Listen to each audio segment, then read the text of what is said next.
I'm Louise, and welcome to 2012 on The City. With another year relegated to history, tonight we shine the spotlight on the Dandenong Historical Society and those wonderful volunteers who work to preserve the history of our region. We'll also check out one of our city's foremost parks and the role it plays in hosting major community events. And Abid samples the Afghan Bazaar cultural tour. But first up tonight, we take a look at some unique car building talent in our city. Amongst the many VWs on show at the recent Day of the Volkswagen, organised by the Volkswagen Club of Victoria, one of the standouts was a black VW Beetle owned by Dandenong resident Adrian Sikos. The show and shine competition attracted VWs from all over the state, but it was Adrian's Beetle who was adjudicated Best Modified Beetle up until 1967. We'd also Congratulations, how does it feel to be a winner? Good, as always. This is my first trophy, first outing with this car. I bought the car originally in Sydney, and that was about 5 years ago. Since then I had the whole car stripped back. Pretty much 99% of the car I did myself. It's pretty much brand new, the whole thing's rebuilt, engine, gearbox, car inside out. The whole car was sandblasted, all bare metal. I did all the body work myself, panel beating, welding, everything, including paint work, interior. So I haven't really driven it yet, just drove it in from the car park. It gives me pleasure working on it. A lot of time I'll find myself, feeling a bit drowsy in the garage, a bit tired. I'm like, I wonder what the time is. I look at the watch, it's actually 4 o'clock in the morning, without realising, thinking it's like, maybe 11 at night. So, time travels fast actually when I'm working on it. So, I suppose it wasn't really much of a sort of a labour from my end. It was just a matter of time. So is it similar to what it was like then, or have you modified it? It has a larger exhaust on it now. So it's slightly modified. The engine's had a bit of tuning work and a bit of mods to it. So bits and pieces to give it a bit of extra power compared to since 1957. The number plate, that's significant in the way that it's no H2O, and the car's obviously being an old vintage Volkswagen is air cooled, so it doesn't have any radiators or water cooling system. It's all done by air. So. That's where the number plate comes from. Dandenong's Tehatchewin Park has played host to a variety of community events in recent times. Our Benny caught up with a few of them. This is our 5th year of music in the park. When you look around the crowd here today, it's very, very popular with the residents around here. And the music's great. We've got some great vintage cars. And if you're all on a diet, we've even got a sausage sizzle here that we all can go and enjoy one of those. Great day for the kids and families, and it's just a beautiful day, and what a fantastic location. We've got chicken skewer, lamb skewer, and dim sim, and spring roll. I'm just an angry bird. We have the Angry Birds, complete with pockets or a scarf.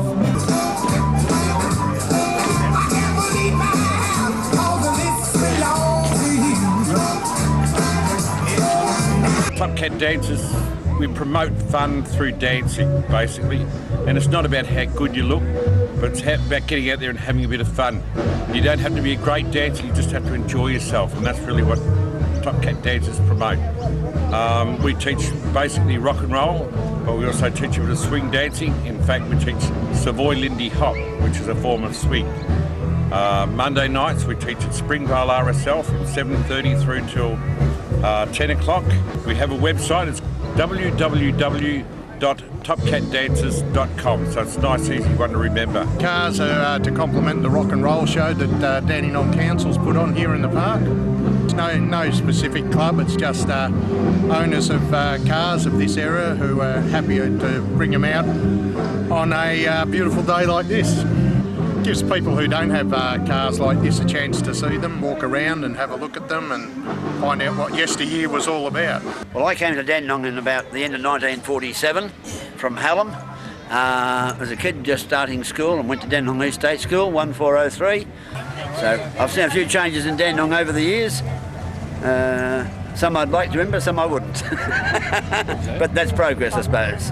It's been a good place. It's still despite what many people say from time to time, it's still a good place to be. Everything in the place, in the town you can get. You can do your shopping. You can get most of your things that you want to get nowadays. Still and all. For more than 50 years, the Dandenong Historical Society has been chronicling and preserving the history of our region. Daryl Pittman was taken by the passion and commitment of its members. History, years may come, years may come, years may go, quickly go. I'm with Chris and Carmen from the Dandenong Historical Society, where all of the historical archives for the area of Dandenong are kept.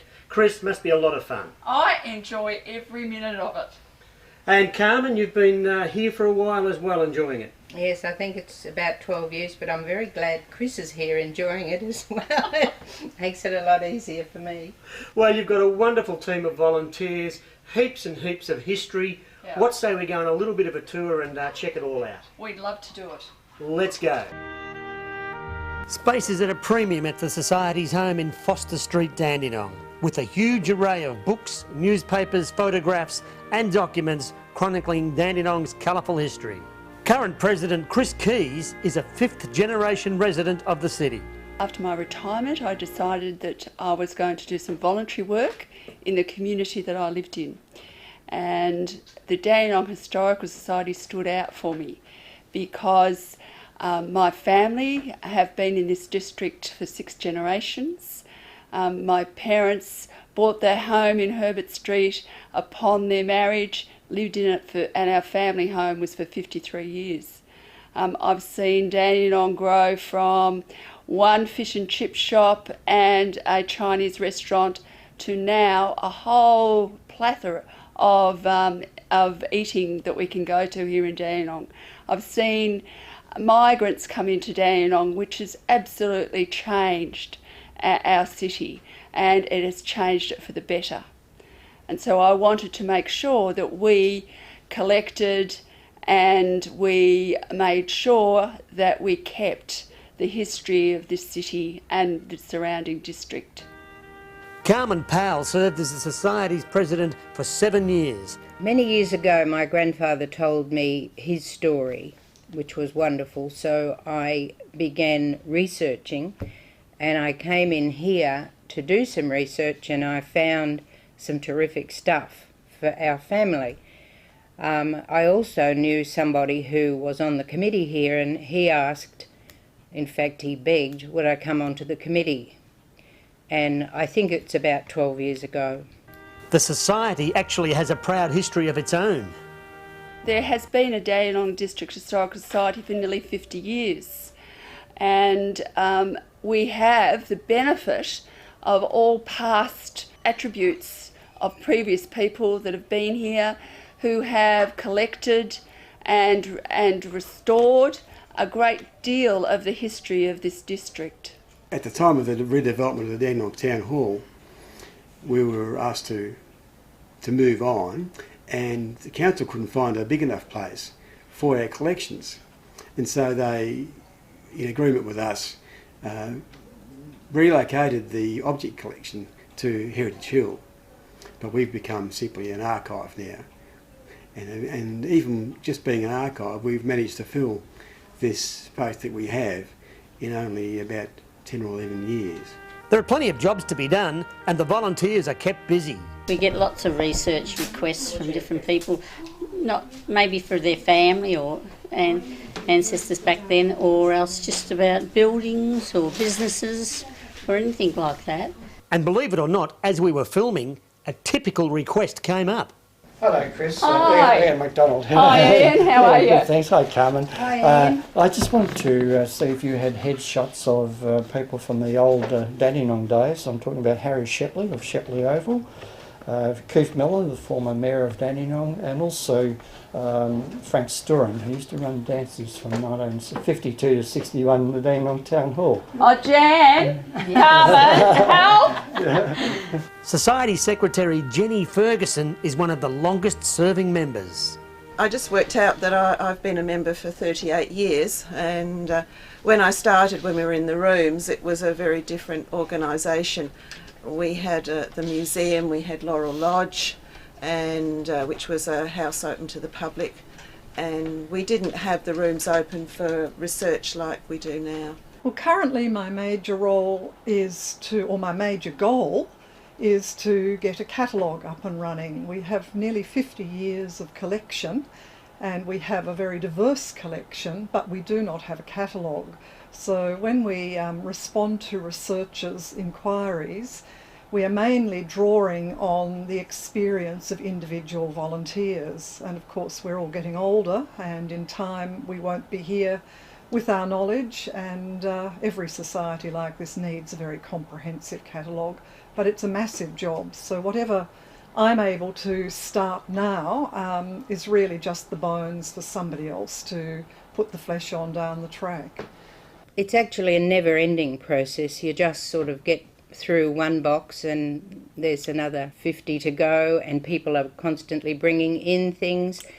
And I think the exciting thing for our society now is to get our collection into the future so that people using the computers can hook into our collection at any time of the day or night. A collaboration with the Work for the Dole program has helped establish a huge database for the Society's thousands of photographs. They have done a CD for us with 2,500 photos on it, and the captions, and they're numbered and indexed. We can't have insurance on our collection because our collection is a paper-based thing that no insurance company can replace. They can replace our tables and our computers, but they can't replace our collection of photographs or our newspapers. And to get them onto the computer was our insurance. We use this a lot.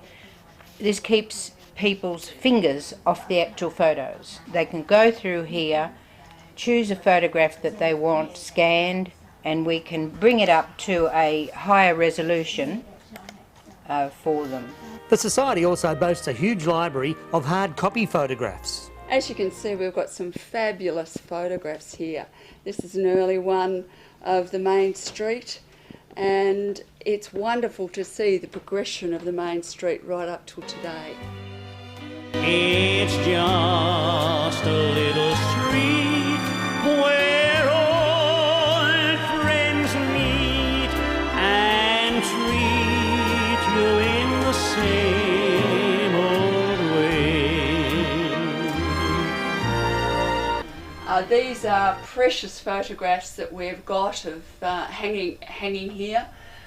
Here we have very early photograph of the Dandenong Rangers and a very early photograph of the Ordish fire brick. This is actually my grandmother, Ivy Ordish, and this is my great-grandfather, W.P. Ordish, who was the founder of the Ordish fire brick.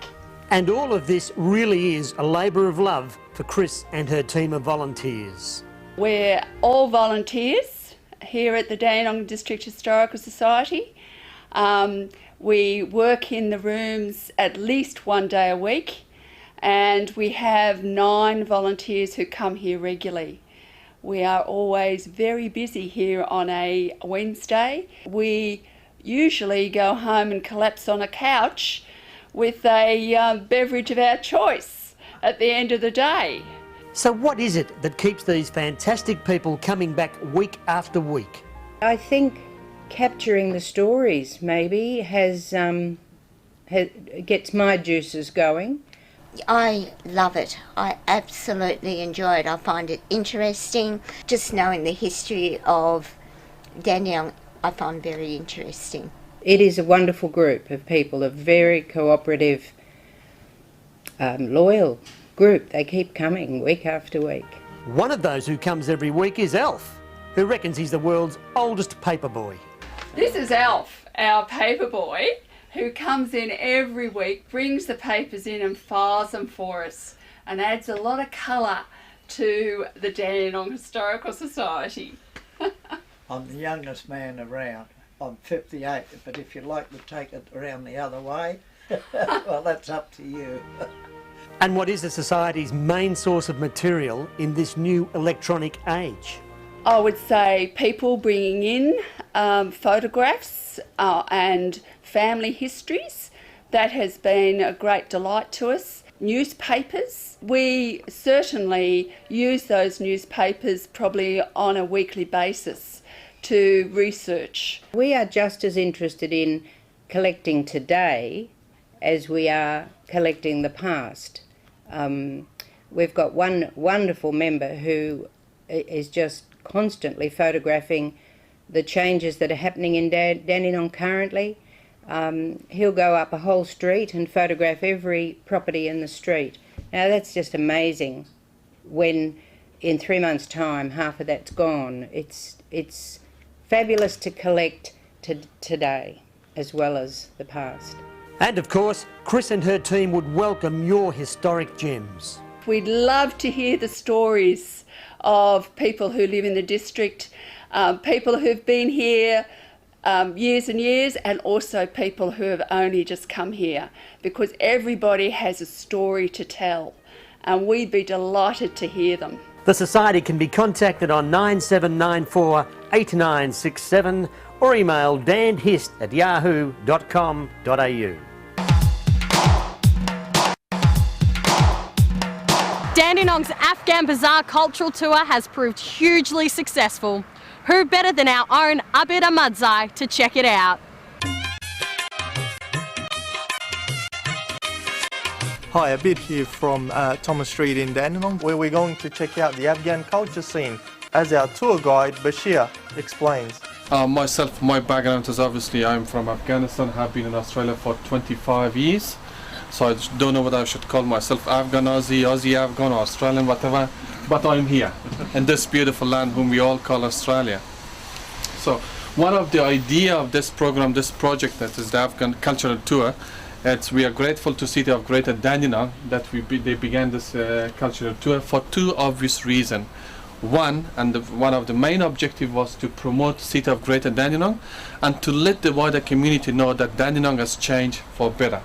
And those who have been here before or never been here just for the last time that they come maybe 5 years ago, and if you compare to how it was Dandenong and how it's changed today, you would see the difference. Our first stop is Mr. Safi's Kabul Bazaar, where we find a huge range of traditional Afghan clothing.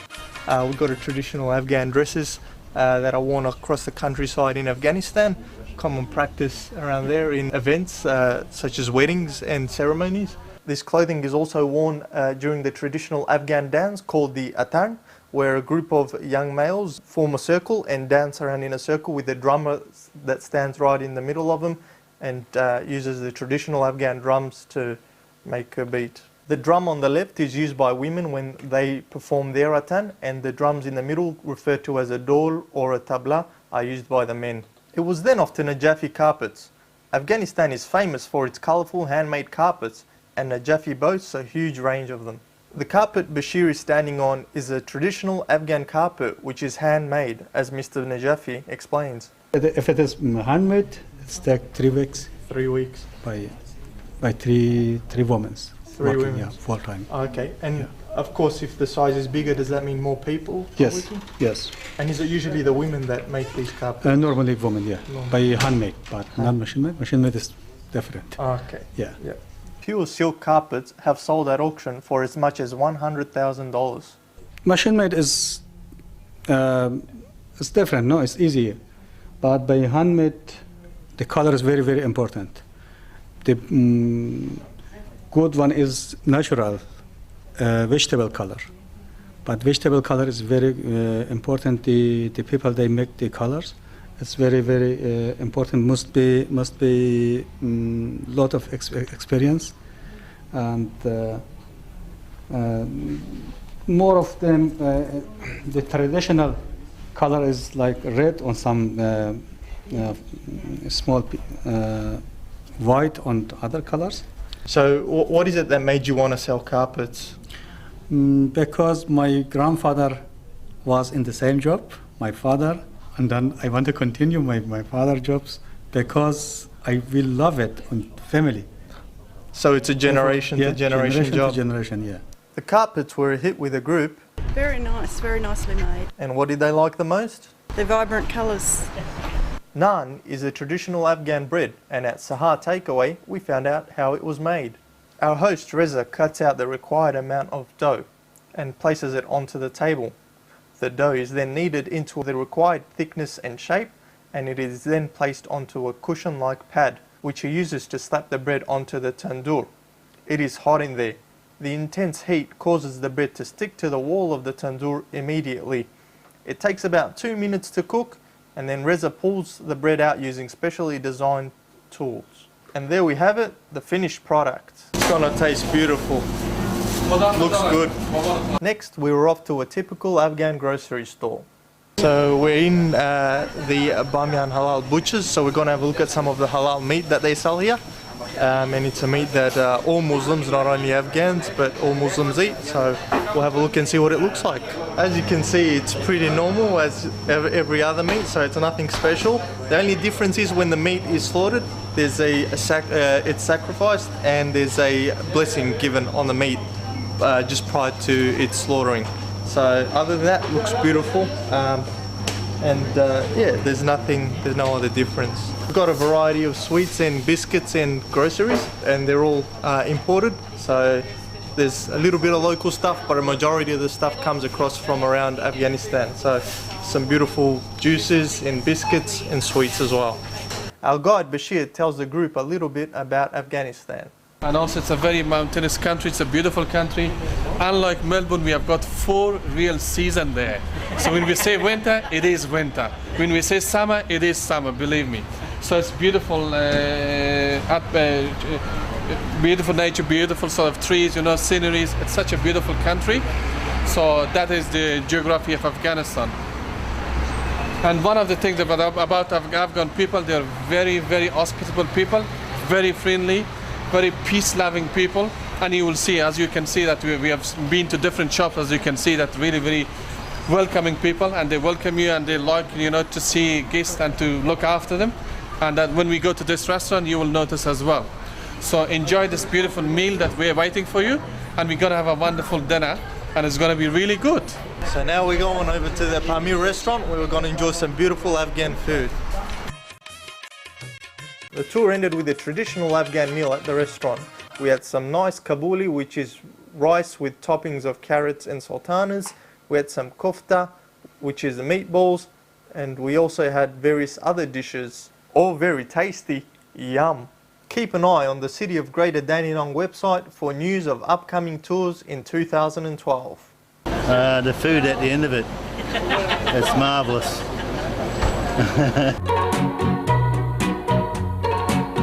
Coming up in our city, Tamil New Year will be celebrated at Springvale City Hall on January 14.